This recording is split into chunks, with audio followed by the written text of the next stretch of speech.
I want to show you what's behind my left shoulder. It is surreal when you consider that at this point in time during a marathon, there should be hundreds of people coming across that finish line, grabbing a bottle of water, and then grabbing their medal. It is quite the opposite. As you can see, Boylston Street is completely cleared out. They have shut down Boylston Street from Mass Ave all the way to Arlington. No people allowed. When we ran down to find the source of the explosion originally, they cleared us out because they said they still did not know if there were other explosions still to come. So recapping what happened, about 40 minutes ago, I was a block and a half away. We heard the explosion. When we looked out of the truck, you could see smoke that actually went higher than the bridge over the finish line. Now, it's unconfirmed, but from talking to several eyewitnesses, this happened at 671 Boylston Street. Again, that's across from the library. And Reed, I heard you say that you felt that some people were affected sitting in the stands. There actually were not grandstands, viewing stands on that side of the street. There were stands in front of the library, but definitely people had fallen down and a lot of things had collapsed. We actually saw runners who collapsed from the impact of that blast. But as you've been reporting, as I told you earlier, the response was immediate because there are so many medical personnel in this area. I know that you're watching the video now thanks to Don Nelson, my colleague who was on the bridge to photograph the finishers. He actually saw the explosions. We have the moment of those explosions. And as people were trying to respond to that first disaster, then all of a sudden that explosion, that second explosion came out of nowhere. And I'll tell you, just from my perspective, you knew immediately that something was wrong. I have heard gunshots, I've heard cars backfiring, I've heard massive car crashes, and this definitely wasn't that. White smoke and then chaos. Lots and lots of response. We don't have any numbers on those affected in the aftermath of this, which is still going on. People have not talked to us yet to give a response, but I can tell you sadly that my colleagues and I saw many, many people injured, and those injuries are severe. And it appears that the majority of people affected were bystanders. But for those of us who've covered this marathon many times, that's about the worst place disaster can happen, because that is the #1 prime viewing space right 100 yards from the finish line. So definitely very crowded at the time of this explosion. Do you know if the explosions happened on both sides of Boylston Street, or were they both on the same side of Boylston Street? Have you heard? No, from my perspective, Reed, I think they happened on the same side of Boylston Street. Actually, I can confirm that because I ran down to the library and there was no debris on the library side, and I actually saw myself. When I ran out of the van to go find the source of the explosion, I saw the second explosion go off, and it was very close to the first explosion. I would say just two huge puffs of white smoke, that very loud bang. And as you could see in the video that was taken from Don Nelson, the explosion was so severe that runners who were coming down the road, I saw a couple of them fall over from the impact of that explosion. And I could not really see civilians at that time because it was just chaotic, and there was so much. As you can see, it's very crazy here still. They're putting emergency vehicles through here, so you can still hear me. I just step out of the way to let these police vehicles come through. Let me make another note here for you as a sidebar. Again, at that point, when you look at the majority of people that crossed the marathon, the majority of people were crossing at that time because they all cross between 3 and 4.5 hours. Those are just the really good runners. Of course, the elite runners don't have much company when they're coming through, and the very slow ones also don't have a lot of company. This is really at the height of the marathon, the height of the crowds, people watching their loved ones, runners coming through, and almost immediately everything was suspended. Few more runners came through, and then they immediately diverted them down Newbury Street and Commonwealth Avenue.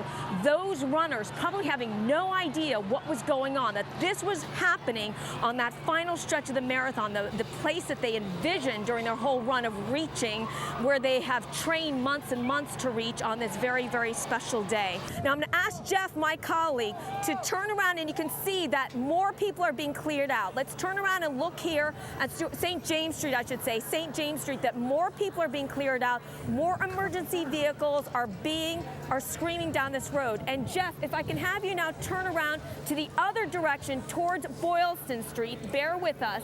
You can see there an eerie, eerie sight. Let me remind you again, on any normal day, hundreds and hundreds of people would be there getting their medals, hugging each other, winding down, getting some water. Again, it is completely empty as this whole area is now evacuated. Reed, as you can tell, every time you see me, I'm in a different spot because I was really at the site of the bomb blast initially, and they keep moving us back and back and back. Again, we've been reporting right at Boylston at 671. That's where that first explosion went off. And then they pushed me back to where I was originally reporting at the finish line, where the runners were picking up their medals at Clarendon and Boylston. And then they have increased the area that they have evacuated, really for the reasons that you have stated, that they didn't know exactly how many devices were out there. We just heard here on the scene, this is unconfirmed, that a device may have been found underneath those grandstands in front of the BPL, where a lot of the VIPs sit for that prime viewing spot for the runners to come in. This is unnerving to me, as I had run and gone on top of that grandstand initially when the explosion went off to see what was happening. And again, it appears that that device just did not detonate. I want to bring you up to date on a bunch of things I've been able to gather here at the scene. We've been talking about the number of casualties. I can tell you that they do exceed the 23 officially reported, because when I and my colleague were there, we saw ambulance after ambulance being loaded up, taken away. We saw many, many people being hand carried on stretchers to this medical tent right behind me. And as I've reported to you many times in the past, on this one day, that tent that we see every year becomes the largest emergency room in all of Boston, holding more emergency beds than all the other hospitals combined for this one day.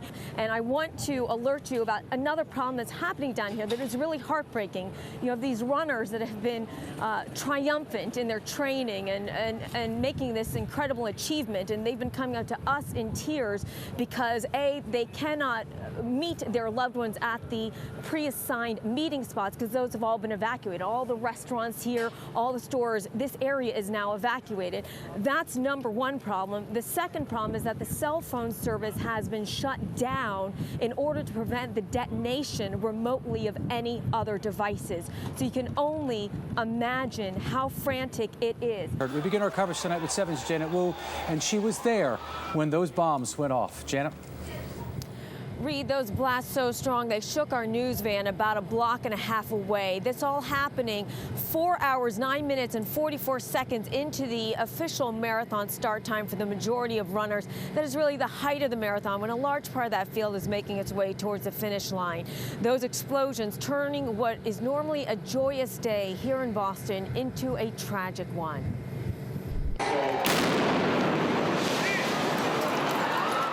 Cheering turns to confusion and then chaos at the finish line of the Boston Marathon. Two bombs detonate seconds apart, bloodying spectators and knocking runners off their feet. At first it almost sounded like a cannon blast, but it felt so strong it literally almost blew my hat off. And everybody started running the other way. There were a few people that were running over towards them to help out the injured, and there were some really bad injuries. Some people were very, very badly hurt. 3 people confirmed killed, including an 8-year-old child. Counterterrorism officials say multiple explosive devices were found at the scene. Federal agents leaving Boston hospitals carried out bags containing victims' clothing, trying to identify the type of explosives used. We will turn every rock over to find the people who are responsible for this. Cameras captured the explosions across from the main grandstand, where hundreds of spectators had gathered. The guy next to me and his wife, she lost her limb, and we help him and help her get in an ambulance. It was unspeakable images that nobody should ever see, and it's contradictory to the spirit of the marathon. The remaining runners were stopped and the race canceled as emergency crews rushed in. President Obama says the culprit will be caught. We will find out who did this. We'll find out why they did this. Any responsible individuals, any responsible groups will feel the full weight of justice. The injuries are severe. Some victims have lost limbs. Well, they're not looking okay because that's not what critical condition means, unfortunately. So, it's really too early to say how everybody is going to do. Governor Deval Patrick asked Boston residents to stay home as investigators did their work. We are asking everybody to stay out of the perimeter of the explosions, about a 15-block area which has been secured by the state police. That is a crime scene right now. On a day named for patriots, a sad reminder that enemies are out there ready to wreak terror. And at an hour when this area should be filled with runners celebrating, instead you see law enforcement officials. Again, I am within the perimeter of the 15-block area that has remained closed tonight and will remain closed tomorrow, as investigators do, as Ed Davis said, turning over every stone to find those responsible. Reporting live from New York Copley Square, Janet Wu, 7 News 19. It continues to be surreal here. It's now been more than 8 hours since this tragic event, but things are just so different than what they should normally be. Let's take a look off to my left here. After those explosions, they basically cleared this scene with about 40 minutes. They got every single person, runner and spectator, off of Boylston Street. As you can see, it is just desolate tonight. Let's talk again about those explosions. We were about a block and a half away when they happened.